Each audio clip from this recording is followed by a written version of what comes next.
Welcome back to Make Play Treasure. Today we're reading Swashby and the Sea, written by Beth Ferry and illustrated by Juana Martinez Neal.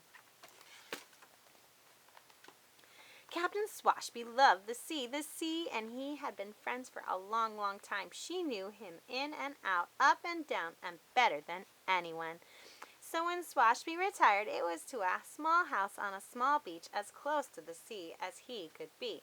Whenever he needed something, the sea provided exactly the right thing at exactly the right time. Life was just the way Swashby liked it, salty and sandy and serene, until squeaks and squeals sprang from the empty house next door, which was no longer empty.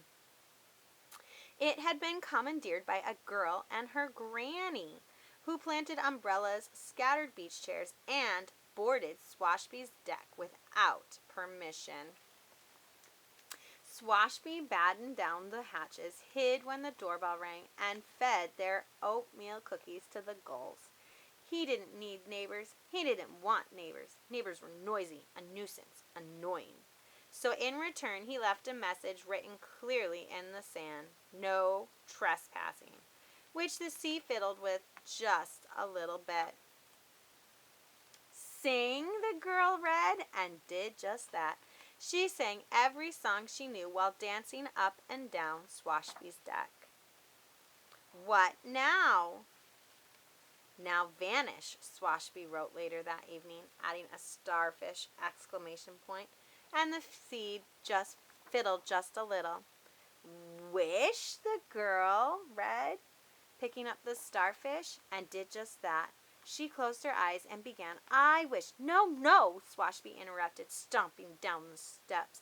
"If ye mean to make a starfish wish, you must say this: 'Starfish back to waves so blue, the sea will see a wish come true.'"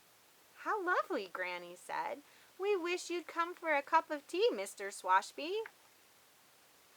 But Swashby wished to be left alone, so he grumbled and mumbled and hurried inside. He didn't need tea. He didn't want tea. Tea was civilized, friendly, neighborly. What he needed was a new message. "Please go away," he wrote firmly in the sand. And once again, the sea fiddled just a little. "Play?" the little girl sounded out, and did just that with Swashby's shells and stones, with his buckets and shovels. But her towers kept falling. "Barnacle bottoms," Swashby muttered, marching out. "You're doing it all wrong. You must not use the sun-baked sand. It's the sea sand does the trick." And he showed her how to dig for the wet sand below. "Thanks."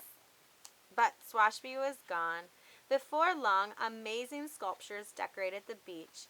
"It's the clamshells ye should be usin'," Swashby called from inside. "Come play, Mr. Swashby," the girl called back. "Swashbys don't play," he answered, being in the shutters.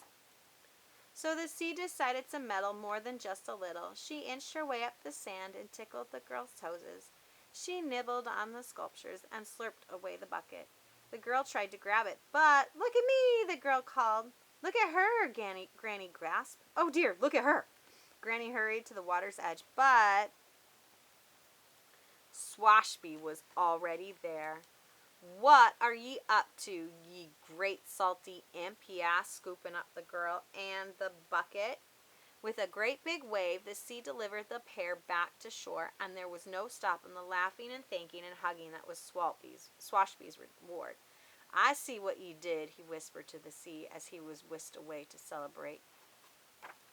After that, it was easy for Swashby to have tea with the girl and her granny, and ice cream and lobster and s'mores on the beach. It was easy for him to share his special sea glass. It was even easy for him to see the neighbors could be fun and friends and family.